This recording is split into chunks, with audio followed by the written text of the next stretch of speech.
இஸ்லாமிய மக்கள் முஸ்லிம்களை குறிவைத்து நடத்தப்பட்டுள்ளதாக the tale of communal riots in India 2024 என்ற தலைப்பிலான அறிக்கையை கடந்த ஆண்டு 59 வகுப்புவாத கலவர வழக்குகள் பதிவாகியுள்ள நிலையில் மகாராஷ்டிரத்தை தொடர்ந்து உத்தரப்பிரதேசம் மற்றும் பீகாரில் 7 கலவரங்கள் பதிவாகியிருக்கு. அந்த ஆண்டில் திருவிழாக்களின் போதும் அல்லது மதம் தொடர்பான ஊர்வலங்களின் போதுதான் தூண்டப்பட்டிருக்கு அப்படின்ற ஒரு அறிக்கை வெளியிட்டிருக்காங்க. 49 வழக்குகளில் பாஜக ஆளக்கூடிய மாநிலங்கள் அல்லது பாஜக ஆதரவு கூட்டணி கட்சியினரால் ஆளுகின்ற மாநிலங்களில் தான் இந்த 49 வழக்குகள் பதிவு செய்யப்பட்டுள்ளதாக அந்த அறிக்கை சொல்லுது. 13 கும்பல் கொலை சம்பவங்களில் ஒரு இந்து, ஒரு கிறிஸ்தவர் மற்றும் 9 இஸ்லாமியர்கள் படுகொலை செய்யப்பட்டிருக்காங்க. தமிழ் சொந்தங்களுக்கு வணக்கம். இந்தியாவில் எப்போதும் இல்லாத அளவுக்கு கலவரங்கள் அதிகரிச்சிருக்கு அப்படின்னு ஒரு தகவல் வெளியாயிருக்குது.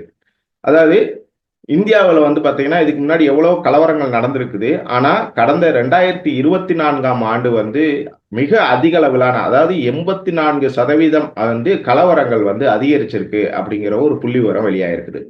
இது தொடர்பாக விவாதிக்கிறதுக்கு, அதாவது கலந்துரையாடுவதற்காக நம்மோடு இணைந்திருக்கிறார் ஊடகவியலாளர் கிறிஸ்டோபதாஸ். வணக்கம் கிறிஸ்டோபதாஸ். வணக்கம் பத்மநாபன். ஒன் தமிழ் சொந்தங்களுக்கும் கிறிஸ்டோபதாஸின் அன்பு வணக்கங்கள். நீங்க குறிப்பிட்டது மாதிரி இந்தியாவில் வகுப்புவாத கலவரங்கள் 2024ஆம் ஆண்டில் 84 விழுக்காடு அதிகரிச்சிருக்கு அப்படின்ற ஒரு தகவலும், குறிப்பாக அது இஸ்லாமிய மக்கள் முஸ்லிம்களை குறிவைத்து நடத்தப்பட்டுள்ளதாக the tale of communal riots in India 2024 என்ற தலைப்பிலான அறிக்கையை சமூக மற்றும் மதசார்பின்மை ஆய்வு மையம், அதாவது centre for study of society and secularism, CSSS என்ற அமைப்பு வெளியிட்டுள்ள அறிக்கையில் தான் இதை தெரிவிச்சிருக்காங்க பத்மநாபன். அதில் நம்ம பார்க்கும் பொழுது கடந்த ஆண்டு 59 வகுப்புவாத கலவர வழக்குகள் பதிவாகியுள்ள நிலையில் இது 2023 பார்க்கும் பொழுது 32 கலவரங்கள் பதிவாகியிருக்கு. அதை ஒப்பிடும் போது இது குறிப்பிடத்தக்க அளவு அதிகரித்துள்ளதாக அந்த அமைப்பு தெரிவிச்சிருக்கு. இந்த கலவரத்துல நம்ம பார்க்கும் பொழுது மொத்தம் 13 பேர் உயிரிழந்துள்ளனர், அதாவது இறந்திருக்காங்க. அதுல 10 முஸ்லிம்கள் மற்றும் 3 இந்துக்கள் அப்படின்ற ஒரு தகவல் வெளியா இருக்கு. மகாராஷ்டிரா மாநிலத்தில், குறிப்பா மகாராஷ்டிரா மாநிலத்தில் நடந்த 59 கலவரங்களில் 12 கலவரங்கள் மோதல்களின் மையமா, அதாவது ஒரு மாதிரி மோதல் போக்கு உருவாகி அந்த கலவரங்கள் உருவாகி இருக்கிறதாக பதிவு செஞ்சிருக்காங்க. அதே போல மகாராஷ்டிரத்தை தொடர்ந்து உத்தரப்பிரதேசம் மற்றும் பீகாரில் 7 கலவரங்கள் பதிவாகி இருக்கு அந்த ஆண்டில். அதாவது இந்தியா வகுப்புவாத கலவரங்களிலிருந்து முற்றாக விடுபட்டுள்ளது. அதாவது வகுப்புவாத பதற்றங்கள் எங்கும் இல்லை. அரசு வகுப்புவாத சமூக நல்லிணக்கத்தை பேணி வருகிறது அப்படின்னு அரசு தொடர்ந்து கூறி வரக்கூடிய நிலையில்தான் இந்த ஒரு வகுப்பு கலவரங்கள் அதிகரித்துள்ளதாக அந்த அறிக்கை கூறியுள்ளது. பத்மநாபன், எந்த அடிப்படையில இந்த செய்தியை அவங்க வெளியிட்டிருக்காங்க? கண்டிப்பா, அதாவது நம்ம இந்த CSS அந்த கண்காணிப்பு அமைப்பு முன்னணி செய்தித்தாள்கள், the Hindu, the Times of India, the Indian Express, Sahafat மற்றும் தி இன்குலாப் ஆகியவற்றின் மும்பை பதிப்புகளின் அறிக்கைகளை அடிப்படையாக கொண்டு இந்த அறிக்கையை அந்த மனித உரிமை ஆர்வலர்கள் இர்ஃபான் இன்ஜினியர், நேஹா தபாதி மற்றும் மிதிலா ராவத் என்ற சமூக ஆர்வலர்கள் இதை எழுதியிருக்காங்க. பத்மநாபன், இந்த ஆராய்ச்சிக்காக அரசாங்க தரவுகளுக்கு பதிலாக செய்தித்தாள்களை, நாங்க ஏன் செய்தித்தாள்களை தேர்ந்தெடுத்தோம்? அரசாங்க தரவுகள் தானே நம்ம இயல்பா ஒரு கேள்வி எழும். அரசாங்க தரவுகளின் அடிப்படையில் இல்லாம எந்த அடிப்படையில நீங்க செய்தித்தாள்களில் செய்தியை அடிப்படையா வச்சு இந்த ஆய்வுகளை மேற்கொண்டீங்க அப்படின்ற எடக்கூடிய கேள்விக்கான பதில் என்ன சொல்றாங்க அப்படின்னா, இந்தியாவில் வகுப்புவாத கலவரங்கள் குறித்த விரிவான பதிவுகளை நேஷனல் கிரைம் ரெக்கார்ட் பியூரோ, தேசிய குற்ற ஆவணம் காப்பகம் அது பராமரிக்கிறது. ஆனால் அந்த இப்படியான தரவுகளை தொடர்ந்து வெளியிடுவதை வந்து அந்த அமைப்பு தேசிய குற்ற ஆவண காப்பகம் வெளியிடுவதை தவிர்த்து விட்டது. அதனால்தான் நாங்க இந்த முன்னணி நாளிதழ்களில் வந்தக்கூடிய செய்திகளை அடிப்படையாக வச்சு எங்களுடைய ஆய்வறிக்கையை வந்து நாங்க வெளியிட்டிருக்கிறோம் அப்படின்னு அந்த அமைப்பு சிஎஸ்எஸ்எஸ் அமைப்பு சொல்லியிருக்கு பத்மநாபன். இந்த சிஎஸ்எஸ் அப்படிங்கிற அந்த அமைப்பு வெளியிட்டிருக்க அறிக்கை வந்து வேற என்னென்னமான விஷயங்களை வந்து வெளிப்படுத்துது?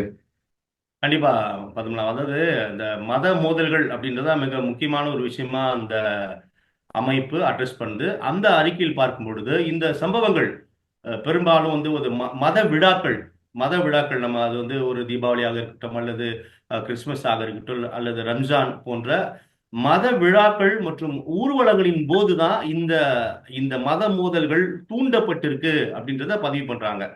இது தொடர்பான 59 வழக்குகளில் 26 சம்பவங்கள், அதாவது 59 வழக்குகளில் 26 சம்பவங்கள் இப்படியான இந்த மத திருவிழாக்களின் போதும் அல்லது மதம் தொடர்பான ஊர்வலங்களின் போதுதான் தூண்டப்பட்டிருக்கு அப்படின்ற ஒரு அறிக்கை வெளியிட்டிருக்காங்க. அது மட்டும் இல்லாமல் இந்த ஜனவரி மாதத்தில் பார்க்கும் பொழுது அயோத்தியில் உள்ள ராம் மந்திரில் நடந்த பிரான் பிரதிஷ்டான் விழாவின் போது 4 கலவரங்கள் நடைபெற்றதாகவும், பிப்ரவரியில் சரஸ்வதி பூஜை சிலைய வந்து கரைக்கும் போது நடைபெற்ற அந்த சம்பவங்கள், அதே மாதிரி விநாயகர் சதுர்த்தி திருவிழாக்களின் போது 4 மத மோதல்கள் உருவாயிருக்கு. அதே மாதிரி பக்ரீத் போன்ற பண்டிகைகள் போது இந்த கலவரங்கள் நடைபெற்றுள்ளதாக அந்த அமைப்பு வந்து இதை பதிவு செஞ்சிருக்காங்க. அது மட்டும் இல்லாம சர்ச்சைக்குரிய வழிபாட்டு தலங்கள் தொடர்பான பிரச்சனைகள், அதாவது இங்க வந்து இந்து கோவில்கள் இருந்தது, அதை வந்து இப்போ முஸ்லிம் தர்காக்களாக மாற்றியுள்ளார்கள், முஸ்லிம் மத வழிபாட்டு தலங்களாக மாற்றியுள்ளார்கள் அப்படின்னா நிறைய விஷயங்கள் போயிட்டு இருக்கு இல்லையா? ஸோ இது தொடர்பாக கூட இந்த கலவரங்கள் வந்து அரங்கேறியுள்ளதா சொல்லியிருக்காங்க. முக்கியமா அரசு மற்றும் வலதுசாரி குழுக்கள் மசூதிகள் மற்றும் தர்காக்கள் சட்டவிரோதமானவை அல்லது அவை இந்து வழிபாட்டு தலங்களில் கட்டப்பட்டவை என்று குற்றம் சாட்டியதால் ஏற்பட்டதன் விளைவுதான் இந்த மத மோதல்கள் அப்படின்னும் இந்த அறிக்கையை வந்து பதிவு செய்து பத்மநாபன். நிச்சயமா, கண்டிப்பா நம்ம வந்து இந்த மாதிரி நிறைய கலவரங்கள் பார்த்துக்கிட்டு தான் இருக்கோம் அன்றாட செய்திகள்ல. இந்த எந்தெந்த மாநிலங்கள் இப்ப இந்தியா முழுவதும் நிறைய கலவரங்கள் நடந்திருக்கு அப்படின்னு அவங்க சொன்னாலும், எந்தெந்த மாநிலங்கள்ல இப்படியான சம்பவங்கள், அதாவது இந்த மாதிரி கலவரங்கள் அதிகமா இருந்திருக்குது? மிக சரியான கேள்வி பத்மநாபன். அதாவது எந்தெந்த மாநிலங்கள் அப்படின்றது மிக முக்கியமான ஒரு விஷயம். இந்த 59 வகுப்புவாத கலவர வழக்குகளில் 49 வழக்குகள், அதாவது 59ல 49 வழக்குகளில் பாஜக ஆளக்கூடிய மாநிலங்கள் அல்லது பாஜக ஆதரவு கூட்டணி கட்சியினரால் ஆள்கின்ற மாநிலங்களில் தான் இந்த 49 வழக்குகள் பதிவு செய்யப்பட்டுள்ளதாக அந்த அறிக்கை சொல்லுது.